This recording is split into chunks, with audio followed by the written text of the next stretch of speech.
wanted to talk about sequences and cadences, and we've all been there before. We go out and we research sequences that perform for outbound, the top performing sequences or cadences. Heck, some of us may have even purchased one of the thought leaders' courses on the sequences that are going to just help you go out and dominate your quota. What I want to share with you today is a cadence or sequence above that that's going to allow you to actually leverage these top performance sequences at a whole nother level. We're talking about 2 to 3x more engagement in the channels than you are getting today. And the idea here is that you want to channel validate your cadence or sequence before you cadence or sequence it. So stick with me. Let me show you how this works. So if we go out and buy premium data from like a Cognism, and before we put it into this cadence or sequence that works, what we want to do is take a look at where we actually have a shot at reaching each person. So why is that important? Well, let's look at 3 different examples of premium data purchased from a vendor. This might be pretty common for you. We got a Sue, a Ryan, and a John here. And we just have 3 channels for the purposes of entertainment. Okay, so Sue, we have data points for all 3 channels.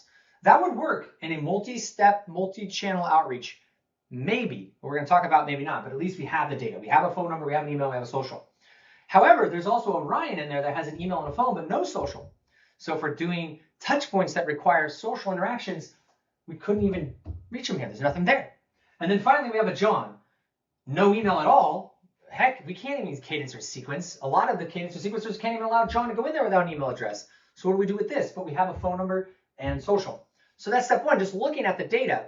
What you might say is, well, Ryan, I only get the Sues from my addressable market and I sequence them. That's how I do it. Well, I'm telling you right now, you're missing out on reach, right?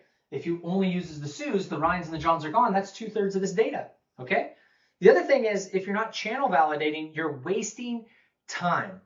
Time is our most precious asset as a seller. If we're an SDR, we might only be able to do about 20, maybe 30 activities in an hour, right? 30 activities would be an activity every 2 minutes, right? That's sending an email, making a phone call, documenting my notes, all that stuff, talking to people, etc. So if you look at the activities per hour, 20 to 30 is pretty good.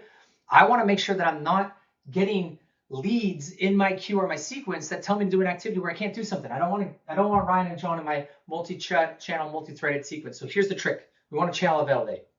We create a cadence or sequence above our cadence or sequence that just does one thing. We take the leads and we look through the channels. So 1 task, 3 touch points. Send the email. And what we want to do is check. It's just 1 step, send it. Later on, I'll tell you what to do with it. Send the email. Phone call, make the call. When we call, we want to see if it gets to them, they pick up, or a working voicemail. It has to ring through, get to a voicemail, and it works. It's a working voicemail. You're not getting blocked by a gatekeeper. You're not getting blocked by a customer service line. You're not getting stuck in a directory. It has to get to a voicemail. If it doesn't, you're out. And then finally, social. Are they active? Are they posting? Are they commenting? Are they liking? Are they sharing? Or does it look like they haven't been there since they created their profile as a resume? Okay. So we're going to go through and we're going to channel validate. For Sue, maybe the email does deliver. Ideally, they open. If it opens, you throw that into a certain sequence. Phone, we call, doesn't get to a voicemail. Do something with that. Social, she's active. Ryan, email, doesn't deliver, works on the phone.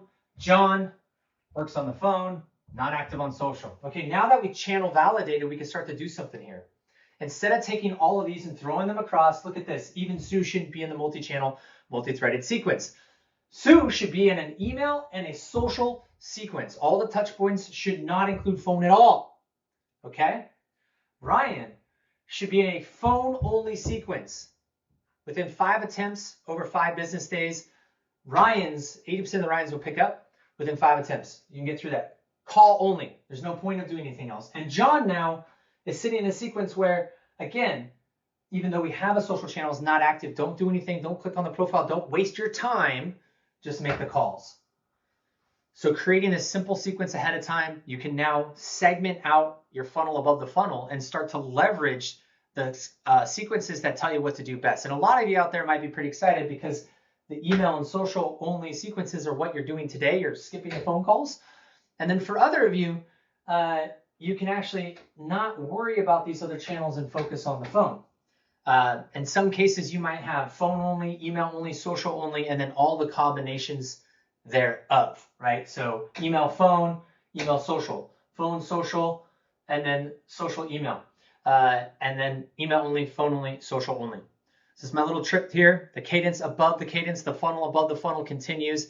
Try this, and I'd love to see your results. I guarantee you that by splitting these up by the channels where you have a better chance of reaching them, but using the intelligence from the step ahead of it before you sequence across is not only going to save you time, but you're going to 2 to 3x the number of outcomes you can get per sequence or cadence. Run it. Let me know your results. I'm looking forward to hear what you all see by creating the funnel or the cadence and sequence above your cadence or sequences.